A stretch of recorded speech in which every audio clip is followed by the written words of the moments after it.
A respectful round of applause as Haitian President Michel Martelly officially steps down. He did it last night, and Local 10 was the only South Florida station there to capture his final moments in office. Martelly's departure punctuates months of election limbo and accusations of election fraud. We've told you about the runoffs put on hold and the violent protests that have followed. Local 10's Calvin Hughes is in Port-au-Prince right now. Calvin, the question on everyone's mind, what's next for Haiti and Martelly? Well, Nikki and Todd, good morning. These are uncharted political waters for this country that is more than 200 years old.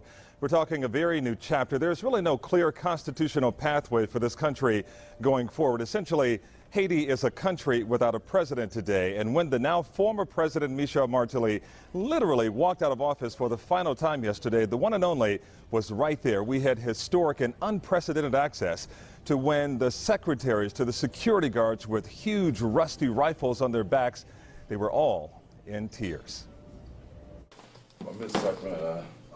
It's the final moments of a 5-year presidency, taking personal belongings from the office of the National Palace.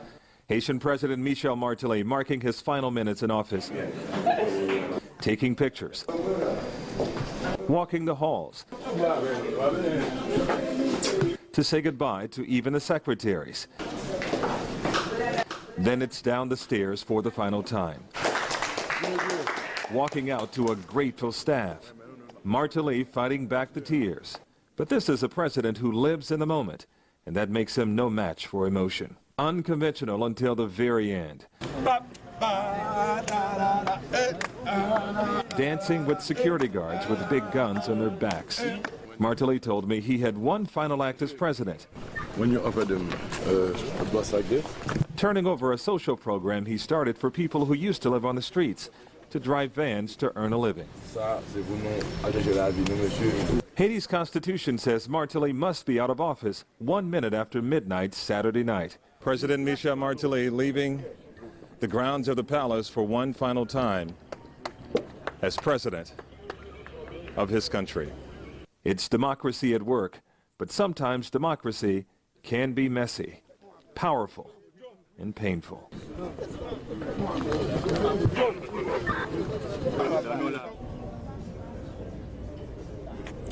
And while the now former President Michel Martelly was inside the remnants of the National Palace that was nearly destroyed by the quake 6 years ago, this was happening outside in Champ de Mars in downtown Port-au-Prince.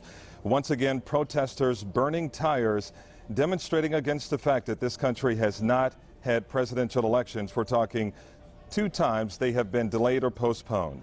Now, 35 miles north of here in the city of Arcahaye, we're being told that a police officer was shot when men wearing dark clothing stormed a police station and burned it to the ground. Also, a money transfer center was vandalized by some lawless demonstrators in that city. Now, Michel Martelly will speak to the Haitian Parliament at 11 o'clock today, speaking with key members of the Haitian Parliament, the deputies and the senators, who again will have the task of trying to set up an interim government. As we understand right now, that interim government is in place as of today. Let's show you how this deal looks right now. We understand this deal was struck late Saturday night. First, they will try to set up an interim government or provisional government to take over starting today for the next 120 days. Second, the Haitian Parliament will try to elect a new president and possibly a prime minister. And then the big question for that will be, can they agree? And if so, when will they agree? And lastly, a new election date is set up for April 14th. The inauguration is set for May 14th. Now, Martelly seemed very relieved to know that this deal was finally done. Here was his reaction to that deal that was struck late Saturday morning. The responsibility is theirs now, and I hope they do it right, because the Haitian people seem not to want to take anything anymore. They want their elections to happen, and based on how those who are going to take the lead function, we will go in a direction or in another. Now, once again, Martelly will speak with the Haitian Parliament today. In fact, that'll take place at 11 o'clock, less than an hour from now. His final act as the president of this country. He was also supposed to participate in Carnival, but we're getting some breaking news at this hour that we understand the Prime Minister has in fact canceled all Carnival activities in the capital city here today. But once again, Carnival has been canceled here today in the capital city. It will then go on Monday, Tuesday, and Wednesday of next week. Guys, I'll send it back to you.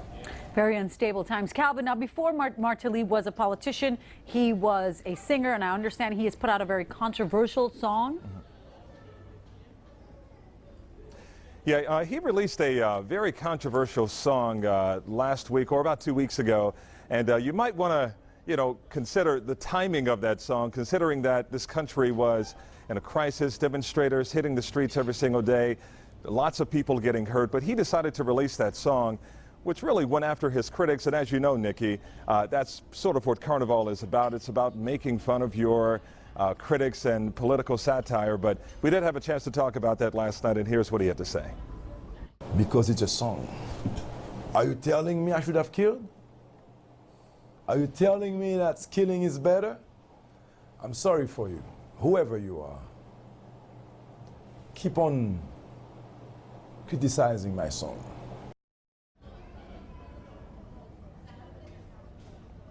So that was his reaction. He was very emotional when I asked him that question because, as you mentioned, he was Sweet Mickey before he became President Martelly. And he says, his songs are just his way of expressing himself.